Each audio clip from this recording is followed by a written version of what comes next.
নবীজি বলছেন, আমি কোন একদিন মদিনার উঁচু জায়গাতে আরোহণ করছিলাম। নবীজি কোনদিন মদিনার কোন উঁচু জায়গাতে চলাচল করছিলেন। চলাচল করতে করতে নবীজি বললেন, ও আল্লাহর বান্দারা, ও আনসার মুহাজিরেরা, আমি বিশ্ব নবী যা দেখছি তোমরাও কি তাই দেখতে পেছ বলো?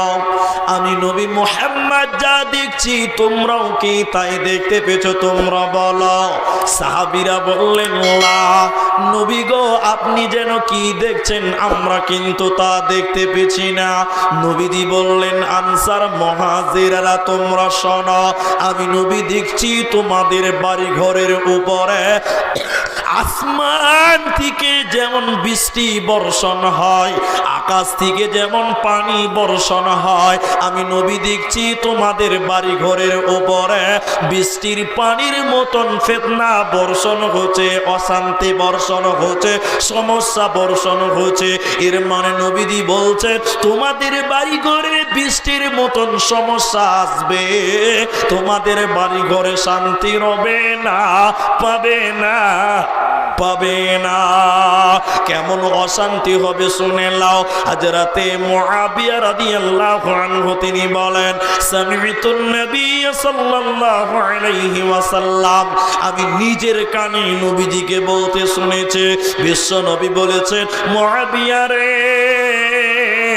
জগতে অশান্তি আর ফিতনা ছাড়া আর কোনো কিছুই রবে না, থাকবে না। সব জায়গায় অশান্তি থাকবে, সংসারে অশান্তি থাকবে, বাড়িতে অশান্তি থাকবে, মসজিদে ফিতনা থাকবে, অশান্তি থাকবে। পৃথিবীর কোন জায়গা শান্তি খুঁজে পাওয়া যাবে না, পাবি না, পাবি না। কেমন অশান্তি হবে নবী এবার বলছেন। আবু মুসা রাদিয়াল্লাহু তাআলা আনহু তিনি বয়ান করেন, নবীজি বলেন, ওয়ায়াকসারাল হারাজু, সমাজে মারামারি বেশি হয়ে যাবে। সমাজে খালি দেখবেন মারামারি, কাটাকাটি, হানাহানি, খুন খারাপি দেখতে পাবেন। হাত্তা ইয়াকতুলার রাজুলুন জারাহু, নবীজি বলছেন এত মারামারি বেড়ে যাবে শুনে নাও, মানুষেরা তার নিকট আত্মীয় স্বজনকে হত্যা করবে, ভাই ভাইকে হত্যা করবে, চাচা ভাতিজাকে হত্যা করবে, ভাতিজা চাচাকে হত্যা করবে। সমাজে আত্মীয়দের মধ্যে মারামারি বেশি জমা হয়ে যাবে, মারামারি বেড়ে যাবে। এবার নবীজি বলছেন, আবু মুসা রে, শুধু তাই নয়, আবাহু, মানুষেরা তার বাবাকে হত্যা করবে। জগতে এমন সমস্যা দাঁড়াবে, মানুষেরা তার বাপকেও মার্ডার করবে, নিজের জন্মদাতা পিতাকেও মার্ডার করতে দ্বিধাবোধ করবে না। এ কথা যখন আবু মুসা শুনলেন, আবু মুসা বলছেন, ইয়া রাসূলুল্লাহ, মানুষ তার বাবাকে মার্ডার করবে, মানুষ তার চাচাকে হত্যা করবে। নবী গো, তখন কি মানুষের বিবেক থাকবে না? তখন কি মানুষের বুদ্ধি থাকবে না? তখন কি মানুষের জ্ঞান থাকবে না? নবীজি বললেন, না না না, তুমজা আকসার যালিকা জামান, প্রায় মানুষের বিবেককে আল্লাহ তুলে নেবে, বিবেক সম্পূর্ণ লোক পৃথিবীতে থাকবে না, থাকবে না। মানুষেরা মারামারি করবে, হানাহানি করবে, কাটাকাটি করবে, শান্তি খুঁজে পাওয়া যাবে না, যাবে না। গোটা পৃথিবীতে তোমরা ফিতনা দেখতে পাবে, অশান্তি দেখতে পাবে, কাটাকাটি হানাহানি দেখবে, শান্তির বড় অভাব বেড়ে যাবে। একই ফিতনা শুরু হলো, জেনে রাখো সবে, মসজিদ হবে অলিতে গলিতে, মুসল্লি হবে না, নামে মুসলিম হবে শুধু, ঈমান থাকবে না। একই ফিতনা শুরু হলো,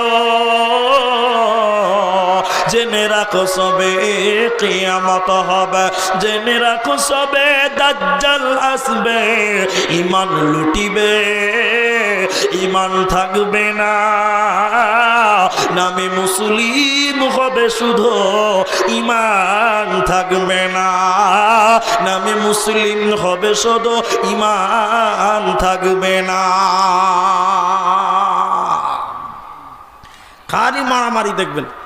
আপনাকে একটা জায়গার নাম বলছি, গ্রামের নামটা বলছি না, কারণ মিডিয়া আছে, মিডিয়া গ্রামের নাম বললে সমস্যা। কালকে আমাকে ফোন করে বলবে মুলি সাহেব আপনি আমাদের গ্রামের নাম বললেন কেন, তখন আমি আবার মামলা খেয়ে নেব না। তো আমি শুধু জেলার নাম আর থানার নামটা বলি। মালদা জেলার হরিশ্চন্দ্রপুর থানা, গ্রামের নামটা বললাম না। আপনারা কাঁড়ি বুঝেন? এগুলো কাঁড়ি না, কাঁড়ি বলেন না খড় বলেন? কি বলেন বলেন না? খড়, লাড়া, নাড়া, বাস লাড়া, লাড়া, জি যাই হোক।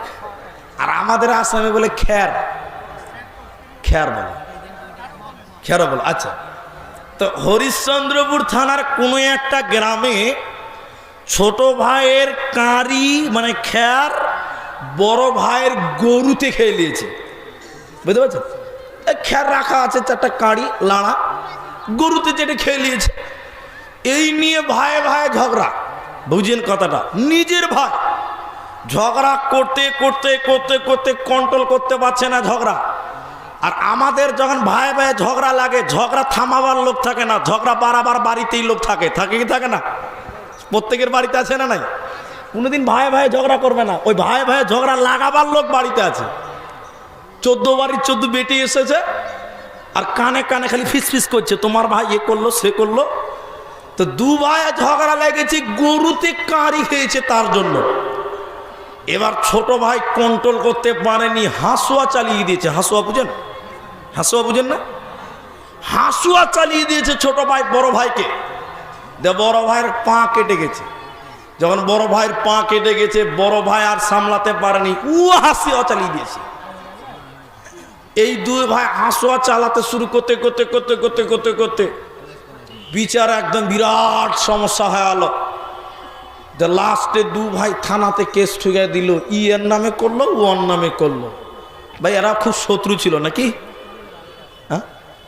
না, নিজের মায়ের পেটের ভাই, এক মায়ের বেটা।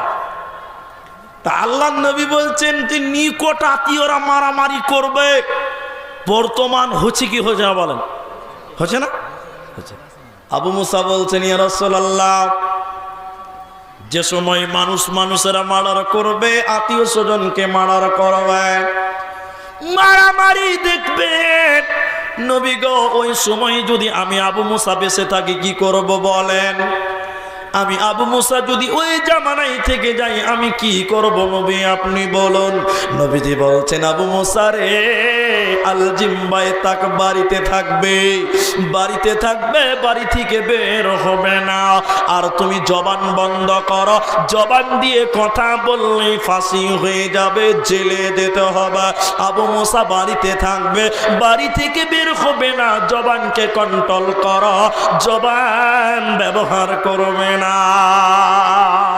এখন পৃথিবীতে মারামারি হানাহানি দিন দিন বেড়েই চলেছে। বন্ধুরে আমার, পৃথিবীতে এইরকম অশান্তি সৃষ্টি হবে, আমার নবী বলছেন শান্তি আর হবে না। কি অবস্থা দেশে দেখবেন। এই 7-8 দিন, এদিকে দেখেন, এদিকে এই 5-7 দিন আগে এই আপনাদের ওই পারে বাংলাদেশ, ওই পারে বাংলাদেশ আছে না? তো আপনাদের এই মুর্শিদাবাদের ওপারে বাংলাদেশ 5-7 দিন আগে একজন হুজুরকে, একজন মুলবি সাহেবকে জনগণ তার জিহ্বা কেটে দিয়েছে, বলেন নাউজুবিল্লাহ। নাম শুনেছেন আপনারা? শুনেছেন? তার নাম হলো শরীফুল ইসলাম নুরি। যদিও তাদের টুপি 5 ফুট উচ্চা আছে, আশা করি বুঝতে পেরেছেন আপনারা। সে যে মাসলাকের হোক না কেন, তো তার আল্লাহ আর আমার আল্লাহ এক। তার নবী আমার নবী এক, এক কিনা হ্যাঁ না বলেন না, এক। তার কোরআন আমার কোরআন এক। মাসলাকগত কাছে কিছু ফিকহি মাসলাতে গন্ডগোল থাকতে পারে, কিন্তু তাই বলে তুমি তার জিহ্বা কেটে দিবে একজন হুজুরের, এটা আমরা কোনোদিন মেনে নিতে পারি না। বলুন, এই যে জনগণেরা এই হুজুরের জিবলা কেটেছে, মারধর করেছে, আসলে জনগণ কোনোদিন কোনো আলেমের গায়ে হাত তুলতে পারে? কথা বল, পারে? পারে না। নিশ্চয়ই কোনো আমার মতন টুপিওয়ালা, দাড়িওয়ালা, পাঞ্জাবিওয়ালা হুজুর নামের খেজুর এই জনগণকে উস্কানি দিয়েছে। কথা বলেন, কথা বলেন আপনারা। নিশ্চিত আমার মতন কেউ হুজুর, কোন টুপিওয়ালা এই আম জনতাকে উস্কানি দিয়ে বলেছে ওকে মারলেই শহীদ হয়ে যাবি, তোরা শহীদের মর্যাদা পাবি, জান্নাত পেয়ে যাবি। তাই কিছু মাথা মোটা মুসলমান একজন আলেমের জিহ্বা কেটে দিয়েছে, বলেন নাউজুবিল্লাহ। এগুলো বাইরের লোক করে না, আমাদের মতন কিছু মুলবিরাই করে। কথা বলেন আপনারা। জাকির নায়েককে কে তেড়েছে দেশ থেকে? বলুন, জাকির নায়েককে দেশ থেকে কে তেড়েছে বলুন? এটা সাধারণ পাবলিক নয়, আমার মতন কিছু টুপিওয়ালা আর আমার মতন কিছু পাঞ্জাবিওয়ালা ভণ্ডরাই তেড়েছে। কথা বলেন, ঠিক কিনা বলেন? জি, জাকির নায়েক দেশ থেকে পালাতে বাধ্য হয়েছে আমার মতন টুপিওয়ালাদের জন্য। ভাই, হীরের রত্ন আপনারা খুঁজে পাননি, আপনারা রাখতে পারেননি, যার জন্য আমাদের রত্নটা বর্তমান মানুষে বাস করে। কথা বলেন, ঠিক কিনা বলেন? শান্তি কোথায় পাবেন বন্ধুরে আমার? শুধু শান্তির অভাবটাই নয়, গোটা পৃথিবীর দিকে তাকিয়ে নবীজি এই কথাটা লাস্টে বলছেন, শোনো। হযরতে আবু হুরায়রা তিনি রাবী, তিনি বয়ান করেছেন, নবীজি বলেছেন, শোনো, এমন একটা জামানা আসবে রে, একজন জীবিত মানুষ একটা কবরের সামনে দিয়ে হেঁটে যাবে। মনে করেন এটা একটা কবর, এই কবরের সামনে দিয়ে একজন জীবিত মানুষ হেঁটে যাবে। ওই জীবিত মানুষ মাথায় হাত দিবে আর আফসোস করে বলবেন, আল্লাহ, এ কবরে কেন আমি গেলাম না, এ কবরে কেন আমি যাচ্ছি না, আল্লাহ এ কবরে কেন আমাকে নিচ্ছেন না। একজন জীবিত মানুষ কেন কবরে যেতে চাইবে, কেন মরণ চাইবে? শুনে নাও, মুফাসসিরিনগণ বলছে, ও পৃথিবীর লোক,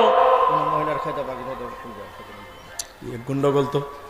আচ্ছা, মায়েরা যারা খাবার বাকি আছেন যান খেয়ে আসেন মাদ্রাসাতে, নাকি? মাদ্রাসাতে যারা খাবার এখনো খাননি যান খেয়ে আসেন, ফ্রিতে খাবার হবে ইনশাল্লাহ, যান। আর আপনারা খেতে যাবেন নাকি? কেউ না? খাওয়া তো হয়ে গেছে। হাজি 12টার পরে লোক খায়, ফ্রিতে পেলে খায় না। কে বলেছিল বাঙালি আলকাতরা পেলেও খাবে? জি, যাক, খাবার নষ্ট না করি, খাবার যদি কেউ বাকি থাকেন খেয়ে আসবেন, যান। জি, তো মাঝখানে ডিস্টার্ব খানি খেয়ে গেল। কি বলছিলাম বলুন তো? কি বললাম আর হালে গেল? কি বলছিলাম গো? ও কবর, হ্যাঁ ঠিক, আপনি ঠিক লাইনে আছেন।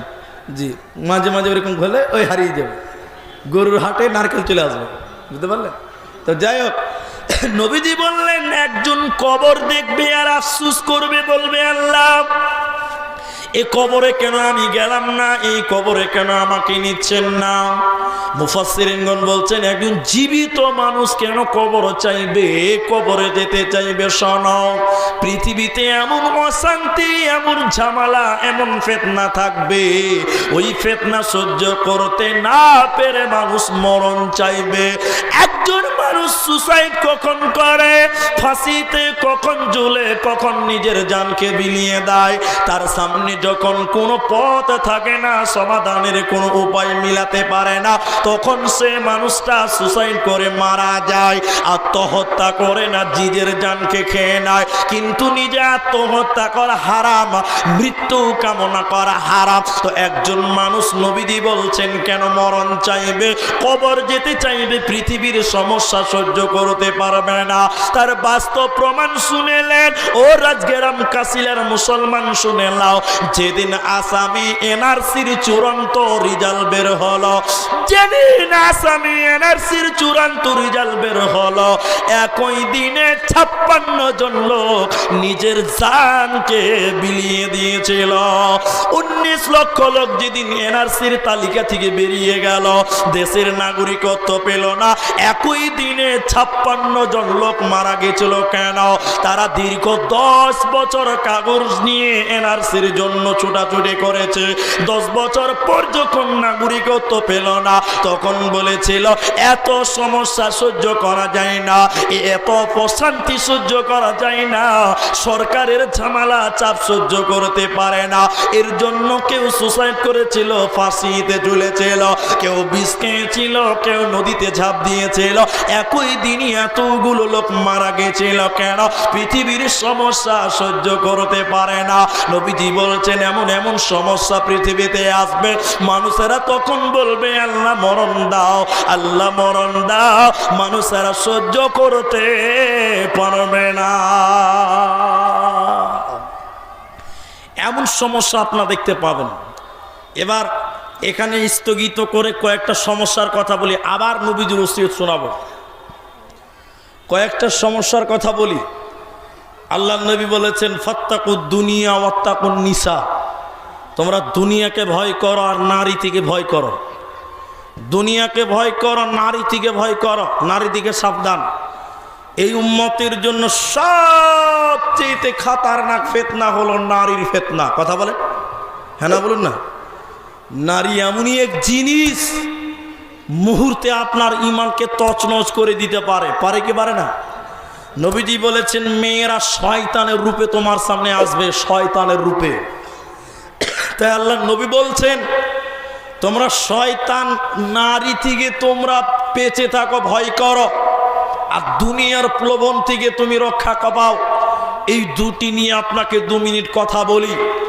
আজকে জালসা হচ্ছে এই মাদ্রাসার রাজগ্রাম কাসিলা মাদ্রাসা। ভালো করে শুনেন, আমি মাদ্রাসার রুম থেকে বেরিয়ে স্টেজে আস্তে আস্তে রাস্তার যে পরিস্থিতি দেখে এলাম। আমি মৌলভী আব্দুর রহমান হেঁটে আসছি, আমাকেও কিছু মনে করছে না। তা আমি তো ছোট মানুষ, আমি তো বুড়া লয়। এই মুরব্বী মানুষ যিনি আমার বয়সে অনেক বড়, তিনি নিয়ে আসছেন, তিনাকে দেখেও কিছু মনে করছে না। মেয়েরা বলছে আমাকেই ধাক্কা মারবে। এবার আপনাকে বলি, একটা মেয়ে এই জালসার নামে মেলাতে লিপস্টিক দিয়ে আর যে পোশাক কিনেছে, ওই মেয়েটাকে যদি আমি দেখি তাহলে পাপ হবে কি হবে না? কথা বলেন, হবে কি হবে না? আরে বাপ, জেনা শুধু লজ্জাস্থানের দ্বারা হয় না, জেনা চোখের হয়, মুখের হয়, হাতের হয়। তাহলে বলুন, ওই মেয়েটা আমার সামনে লিপস্টিক দিয়ে এইভাবে বেগানা হয়ে যদি চলে, আমার ভিতরে অন্যরকম ফিলিংস হবে, হবে না?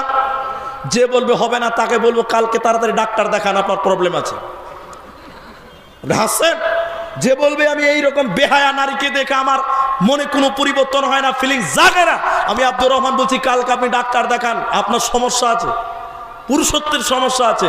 তাহলে বলুন, এই মেয়েরা আমাদের ঈমান ধ্বংস করার জন্য যথেষ্ট কিনা বলেন? যথেষ্ট কিনা বলেন? আল্লাহে আল্লাহর কসম করে আপনাকে বলি, আগামী কালকে আমার ধুলিয়ানে জালসা আছে, চাঁদপুর অন্তর্দ্বীপাতে আমার আগামী কাল জালসা আছে। শোনেন, আপনাকে আমি বলছি, ধুলিয়ান স্ট্যান্ডে চা খাচ্ছি, সব মুসলমান তো খুব পরিচিত। তো স্কুল চলছিল তখন, দিনের বেলা। তো চা খেয়েছি, আমরা 2-3 জন আছি। তো কিছু স্কুল কলেজের ছেলে মেয়েরাও আছে। তো কয়েকটা মেয়ে ড্রেস কিনেছে, ওরে সুবহানাল্লাহ, ও কি ড্রেস! 1 মিটার কাপড় দিয়েছে দর্জি মশাইকে, দর্জি মাস্টারকে ব্লাউজ বানার জন্য। কত মিটার বলুন বলুন? 1 মিটার। দর্জি বেটা পিঠটাকে চাঁদের মতন কেটেছে। কি কাটেনি? একদম পুরোটাই ফাঁকা, ওই যে কিন্ডারগার্টেন স্কুলের ফিল্ডের মাঠ, মনে হয়েছে না? কথা বলো। তা আমি দেখছি ওইদিকে, মাথা ঘোরালাম, 3-4টে ছেলে আমার পাশে আছে, একজন আরেকজনকে ঘোরা মারছে। আবে দেখ কি জিনিস, আবে দেখ না ভাই কি জিনিস দেখ। আপনি হাসলেন। আপনার ভিতরে যদি রক্ত থাকতো শরীরে, আপনি আপনার বোনকে বলতেন বাড়ি থেকে বের হওয়ার আগে বুরখা পিন, না হলে ট্যাং ভেঙে ঝুলিয়ে রেখে দেব। কথা বলেন। আপনার ভিতরে রক্ত নাই, শরীরে আপনার পুজ আছে, তাই আপনার বোনকে দেখে এলাকার ছেলেরা টিটকারি মারে, আপনি শুনে হাসেন। ছি ছি ছি ছি। এই মেয়ের আপনার ঈমান ধ্বংসের জন্য যথেষ্ট। নবীজি বলছেন মেয়ে থেকে সাবধান, নারীদের ভয় করো। কি বলবেন আপনি বলুন? আমি কোন একদিন হাদিসটা শোনাই, মুসলিম শরীফের হাদিস। শোনেন মায়েরা, বিশ্ব নবী বলছেন 2 শ্রেণী মানুষ জাহান্নাম যাবে। আমি নবী সাল্লাল্লাহু আলাইহি ওয়াসাল্লাম বলছি, তার এক, নিসাউন কাসিয়াতুন আরিয়াতুন মুমিলাতুন মাইলাতুন। আল্লাহর নবী বলছেন ওই মেয়েরা যারা কাপড় পরার পরেও উলঙ্গ, ল্যাংটা, বিবস্ত্র, তারা জাহান্নাম যাবে। আমি নবী মোহাম্মদ তাদেরকে দেখি নাই। এবার বলেন, কাপড় পরার পরেও উলঙ্গ মেয়ে দেখেছেন আপনারা? হ্যাঁ না বলুন, দেখেছেন? দেখেননি? তাহলে দেখিয়ে দিই আপনাকে। এখন এদিকে দেখেন, এইখানে, এদিকে, এখান থেকে এই পর্যন্ত ব্লাউজ পড়েছে, ওকে বলে বাঙালিরা হাফ হাতার ব্লাউজ। এদেশে আছে না নাই? হাফ হাতার ব্লাউজ আছে না নাই? বলেন বলেন বলুন, আছে। এখন কোন মেয়ে এইরকম হাফ হাতার ব্লাউজ পিনে যদি 12 হাতের কাপড় পরে, শাড়ি কাপড়, ওই মেয়েটার পিঠ দেখতে পাওয়া যাবে, প্যাট দেখতে পাওয়া যাবে। যাবে কি যাবে না বলেন? জোরে বলেন না বাবা, যাবে না? যাবে। তাহলে যে মেয়েটা কাপড় পরলো 12 হাতের ব্লাউজ পরার পরেও পিঠ এবং পেট দেখতে পাওয়া যায়, নবী বলছেন এই মেয়েটা উলঙ্গ, এই মেয়েটা নগ্ন, এই মেয়েটা বেহায়া, এই মেয়েটা বেশরমা, এই মেয়েটা জাহান্নাম যাবে। নবী বলছেন আমি নবী তাদেরকে দেখি নাই। এবার বলেন, এই শ্রেণী মেয়েদের অভাব না বেশি আছে? কথা বলুন, বেশি আছে। আমি পতিরাম বলে কোনো জায়গা, বালুরঘাটে ঢোকার 10 কিলোমিটার আগে পতিরাম, যারা হিলি বর্ডার গেছেন তারা জানেন। পতিরামে জলসা করতে করতে বলেছি, মেয়েরা শাড়ি কাপড় পিনলে তোমাকে বড় চাদর গায়ে দিতে হবে না, ফুল হাতা একদম এই পর্যন্ত ব্লাউজ, তাহলে তুমি পর্দার মধ্যে থাকবে, না তো হবে না। তখন কিছু কিছু মেয়েরা বলেছিল, মুলি সাহেব তাহলে আজ থেকে আমরা আর কাপড় পিনবো না, নাইটি পরবো, ম্যাক্সি পরবো। নাইটি বুঝেন? ম্যাক্সি বুঝেন না? বলছে হ্যাঁ ম্যাক্সি পিনেন, ম্যাক্সি পরলে তার পিঠ দেখতে পাওয়া যাবে না। যাবে? যাবে? যাবে না। নাইটি পরেন, ম্যাক্সি পরেন। সবাই ম্যাক্সি পড়তে লাগলো। পরের বছর ওই গ্রামে জালসা গেছি, ইমাম সাহেব আমাকে বলছে, মুলি সাহেব গত বছর সব মেয়েরাকে আপনি নাইটি পরাতে শিখালেন, সবাই নাইটি পরছে কিন্তু কেউ মাথায় কাপড় দেয় না, কি লাভ হলো? কি লাভ হলো? ম্যাক্সি পরে বেড়ায়, ঘুরে শরীর থাকে ঢাকা, বলো দেখি ও বন্টি মাথা কেন ফাঁকা। মেক্সি পরে বেড়াই, ঘুরে শরীর থাকে ঢাকা, বলো দেখি ও বন্টি মাথা কেন ফাঁকা। আরো অনেক বন্টি বলেন আমি বড় সতী, পরপুরুষের মুখ দেখি না বাড়ির রাখাল হতে। বলবো কি আর দুঃখের কথা, আপন কি বাপর, হিলে দুলে ঘুরছে বুবু, খুঁজছে যেন বর। বলবো কি আর দুঃখের কথা, বলতে নাকি যা, হঠাৎ শুনি বন্টি আমার একটা ছেলের মা। নাউজুবিল্লাহ, আস্তাগফিরুল্লাহ। বন্ধুরে আমার, যে মেয়েরা রাস্তাঘাটে এইভাবে চলে, পাড়ার ছেলেদের ঈমানকে যারা নষ্ট করে, পুরুষদের ঈমানকে যারা নষ্ট করে, নবীজি বলছেন এই মেয়ে থেকে তোমরা সাবধান থাকো। মেয়েরা হলো দুনিয়াতে এক ধরনের ফিতনা, যারা মানুষদের ঈমান ধ্বংস করতে পারে, পুরুষের ঈমানকে বিনষ্ট করতে পারে।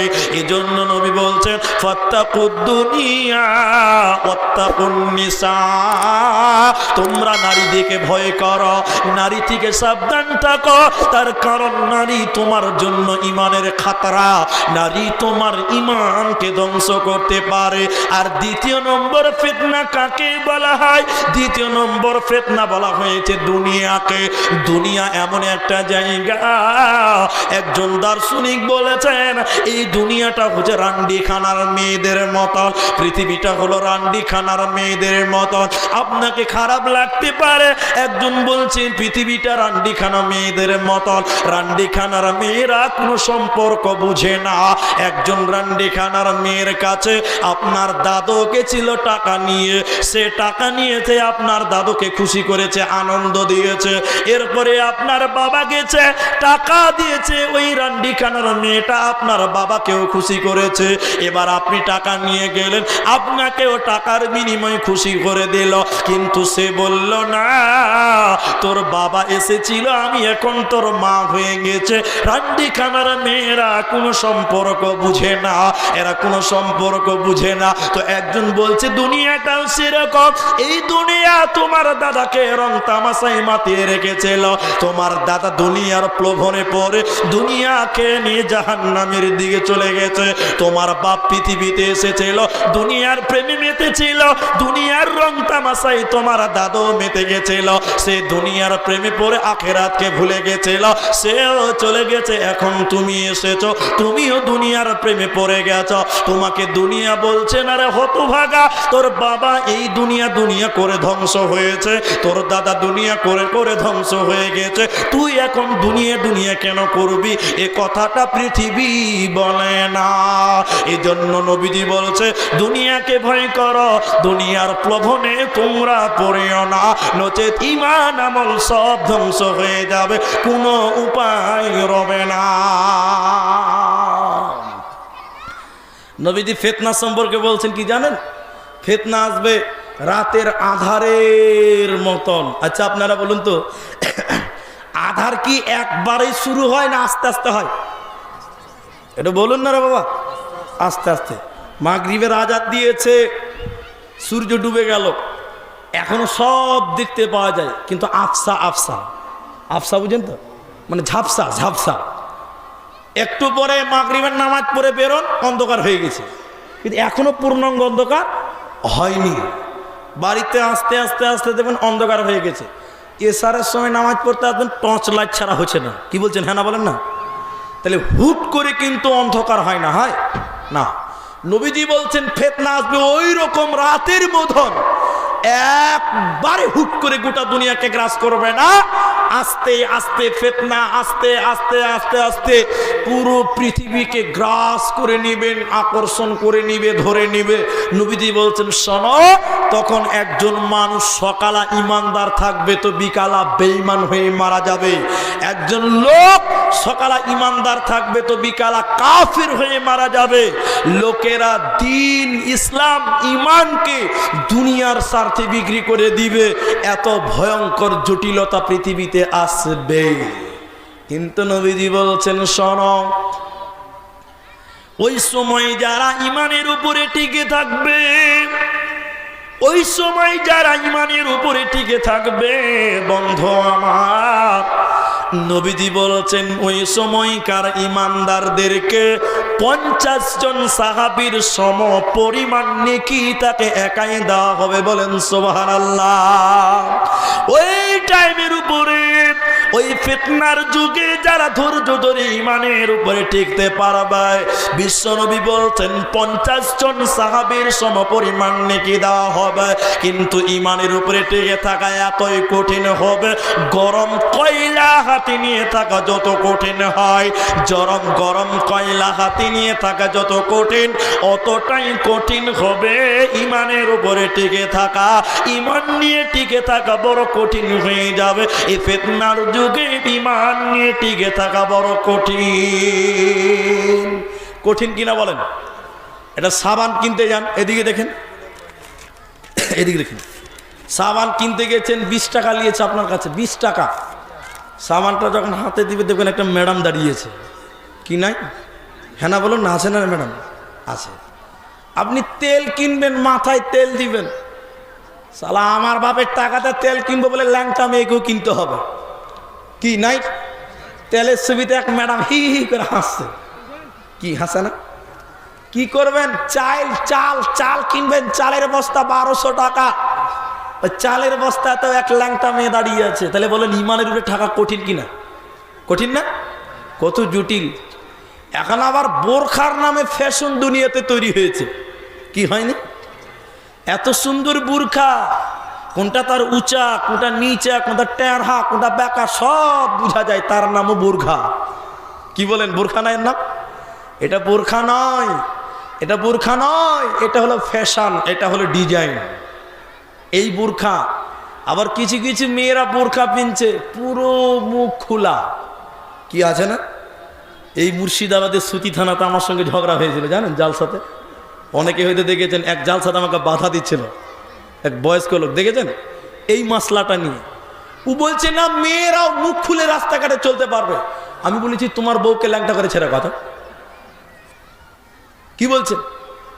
জিনা একদম গ্রহণযোগ্য মত, ওলামাদের মুখ ঢাকতে হবে, কারণ মুখ হলো মূল প্ল্যাটফর্ম। মুখ দেখবে আর গবেষণা করবে, ঠিক কিনা বলেন? জি। ও বলছে না মুখ খোলা রাখবে, না, নামাজের টাইমে মুখ খোলা রাখো, অসুবিধা নাই, কিন্তু রাস্তাঘাটে নয়। শোনেন, এখন মেয়েরা বোরখা পিনছে, অনেকে আবার সুন্দর করে মেকআপ করে মুখটাকে খোলা রাখছে, রাখছে না? রাখছে কিনা? হ্যাঁ না বলেন? এই জন্য কেউ বলছেন বোরখা একটা পরছ তুমি, মুখটা রাখছ খোলা, দরজাটা জানালাটা বন্ধ করে দরজাটা খোলা। ঠিক না বলেন? হ্যাঁ না বলেন? এরা বোরখা একটা পরছ তুমি, মুখটা রাখছ খোলা, জানালাটা বন্ধ করে দরজাটা খোলা। এমন বোরখা পরে বলো হইবে কি বালা, ফেসবুকেতে ছবি শেয়ার করছো কেন পাপ মে, ফেসবুকেতে ছবি শেয়ার করছো কেন পাপ। কোন দেশেরই মেয়ে তুমি, কেমন তোমার বাপ, ফেসবুকেতে ছবি শেয়ার করছো কেন পাপ, ফেসবুকেতে ছবি শেয়ার করছো কেন পাপ মে, করছো কেন পাপ। এটা বোরকা নয়, এটা আপনার ঈমান লুট করার একটা ষড়যন্ত্র মাত্র, বাকি আর কিছু না। তাহলে এবার সবাই একমত হয়ে বলেন, পৃথিবীতে ঈমানের উপরে টিকে থাকা সহজ না কঠিন? কঠিন। যেখান সেখানে মূর্তি আছে না? নাই আছে না? নাই? হ্যাঁ না বলুন? আছে। এটা মোবাইল খাটবেন, মোবাইল খাটবেন, ফোন করেন, লোকটা ব্যস্ত আছে, তো কথাটা বলছে কে? এক ম্যাডাম বলছে যে আপনার ডায়াল করা নাম্বারটি ব্যস্ত আছে। ওইটা পুরুষ বললে হয় না? এটা পুরুষ বললে হয় না? হয়। এটাই তো চক্রান্ত, তোমার ঈমানকে লুট করে নেবে। আহারে কত মানে ট্রোল করছে অনেকে, করছে না? আপনারা দেখেছেন হয়তো, আমি দেখেছি। এক বয়স্ক বুড়া মানুষকে মোবাইল ধরিয়ে দিয়েছে, ফোন করেছে। তো ফোন করার সঙ্গে সঙ্গে বলছে যে আপনার নম্বরে ব্যালেন্স নাই। মেয়েটা বলছে आप रिचार्ज कर लीजिए। तखन बॉयज के लोग बोले अब हो गया जाने मन, आपका बात सुन गया तो मेरा जान ठंडा हो गया। देखें नहीं कथा, तार माने की बोलूं, तार माने बोलूं এই বুড়ারও রং লেগেছে ওই ভয়েস শুনে, মেয়েদের কণ্ঠটাও পর্দা। কথা বলেন আর হ্যাঁ না বলুন তো? জি। তাহলে এবার বলেন, ঈমানের উপর টিকে থাকা সহজ না কঠিন? সব জায়গাতে নারী, সব জায়গাতে নারী। নবী এমনিই বলেনি তোমরা নারীকে ভয় করো, নারী হলো ঈমানের খাতরা, তোমার ঈমানকে ধ্বংস করে দিতে পারে, যার নাম নারী।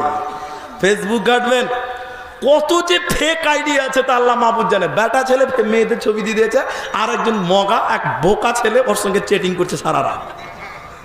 কোনটা মেয়ে ছেলে কোনটা বেটা ছেলে খুঁজে পাওয়া মুশকিল। সুবিধা কে দিয়েছে ভাই? ফেসবুক। কে দিয়েছে? ফেসবুক, তোমার ঈমান লুট করার জন্য। তাহলে প্রথম ফিতনা হলো নারী, দ্বিতীয় ফিতনা হলো দুনিয়া, 3 নম্বর ফিতনা হলো নবীজি বলছেন ভণ্ড নেতা। ভণ্ড, সবাই বলেন ভণ্ড নেতা। কেউ ভয় খাবেন না, হক কথা বলেন। আপনাদের দিকের নেতারা ভালো কথা বলছেন, এবার ভয় খেয়েছে, ভালো। সব নেতা ভালো নয়, সব নেতা খারাপও। পৃথিবীতে ভালো নেতা নাই, কে বলছে নাই? আছে, কিন্তু অধিকাংশ নেতারাই ভণ্ড। নবীজি বলছেন আমার উম্মতের জন্য আমি ভয়ঙ্কর গুমরাহকারী নেতাদের ভয় করছি। কি? নবীজি বলছেন তাদের উপর যদি তলোয়ার চালানো যায়, তলোয়ার চালানো যাবে, তলোয়ার উঠবে না। বলুন সুবহানাল্লাহ। তাহলে ভণ্ড নেতাতে ভরপুর হয়ে যাবে, তাদের ভিতরে পশুত্বের জীবন থাকবে, মূর্তি পূজকদের চাইতেও খারাপ। আল্লাহ নবীর এই হাদিসটা শুনেন, আপনি কিছু বুঝতে পারবেন। নবী বললেন, হাদিসের রাবি হযরত কাব ইবনে আসরা রাদিয়াল্লাহু তাআলা আনহু, নবীজি বলছেন শোনো, গুমরাহকারী নেতা এদের ভয় করছেন। নবীজি বলছেন আমি তাদের সম্পর্কে ভয় করছি। শোনো, নবীজি বলছেন এমন নেতা পৃথিবীতে হবে, শুনে নাও, তারা যখন জনগণের সামনে কথা বলবে, হিকমতের সঙ্গে কথা বলবে, ন্যায় পরায়ণের সঙ্গে কথা বলবে, মনে হবে এর চাইতে মনে হয় ভালো মানুষ পৃথিবীতে নাই। যখন জনগণ থেকে বিমুখ হয়ে যাবে, তাদের কথা এবং কাজের কোনো মিল থাকবে না। এখন বলুন, নেতাদের কথার আর কাজের মিল আছে? বলুন আছে না? আমাদের নেতা এবার ভোটে দাঁড়িয়েছে, আমি আমাদের কথা বলছি, বোঝানোর জন্য বলছি। এটা ভোটে দাঁড়ার আগে বলছে খালি আমাকে জিতিয়ে দেখো। কেন? তোমাদের রাস্তাঘাটের কোনো খারাপ রাখবো না, তোমাদের সব ঠিক করে দিব, সব ঠিক করব। নেতাকে ভোটের পর এলাকাতে খুঁজেই পাওয়া যায় না, আছে না বলেন? আবার আমার মতন কিছু গাধা মার্কার লোক, আমি আমাকে দিয়ে বললাম, ওই নেতার পেছনে পেছনে ঘুরে বলে আমার নেতার চরিত্র ফুলের মতন পবিত্র, কি বলে না? ওর মতন শয়তান পৃথিবীতে আর কেউ আছে কিনা আমি দ্বিমত আছে। নবী বলছেন এরা এত ভয়ঙ্কর, মানুষদের গোমরা করবে, মানুষদেরকে পথভ্রষ্ট করবে। শোনো,